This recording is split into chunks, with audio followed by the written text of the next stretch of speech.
I've been a Five Nights at Freddy's fan since 2017, hearing all about the hidden lore and theories about it, seeing people find random Easter eggs in ordinary gameplay, all that cool stuff made me curious as to what the games themselves were actually like to play. So, in 2017, I bought the original from Google Play, and I played it, and it was awesome. It had great gameplay, neat hidden secrets, and a wide skill range that made it easy to beat, but hard to get really good at.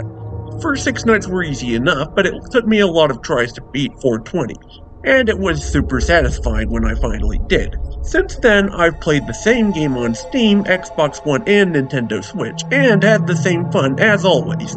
One day I decided to try out Five Nights at Freddy's 2, and for the most part I enjoyed it. Then I tried out FNAF 4, and it was insanely difficult, but I managed to beat at least the first 5 nights. One day, a while after Security Breach had gotten a good few patches in June of 2022, I decided to buy a Steam key for the game to try it out.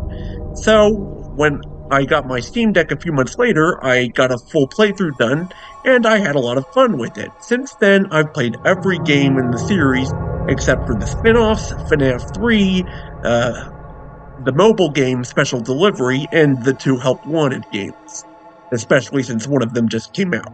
Anyway, all those games I have played so far, I've had a lot of fun with. But for me, aside from a few jump scares that seem to appear out of nowhere, the games just aren't that scary to me personally. Five Nights at Freddy's is best known for being a horror game series, and I'm just not a person that's easily scared. It's probably because I know that none of it's real, and I'm not that easily immersed in fiction, maybe? Whenever I do get scared by one of these games, it's because of something completely unexpected, and even then, it's very rare. At the very most, I'm moderately startled. I don't build up tension, I just play the game.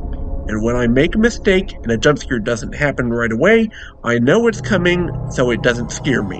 When I flash the lights in the halls in Five Nights at Freddy's 4, I know I might be wrong about not hearing something, so if I get jump scared, I know it's my fault, and I know that I have to start over again, so all I feel is frustration. It doesn't scare me.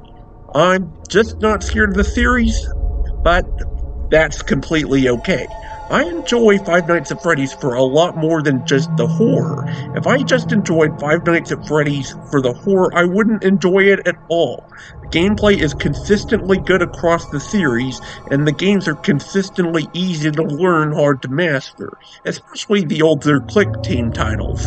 And while Security Breach has its fair share of problems, the fact that it isn't scary, for the most part, isn't really one of them, because none of the games are, and that's not why I enjoy them. Security Breach is far from a perfect gameplay experience, but it's super fun to play, and it has really funny humor and a really compelling story.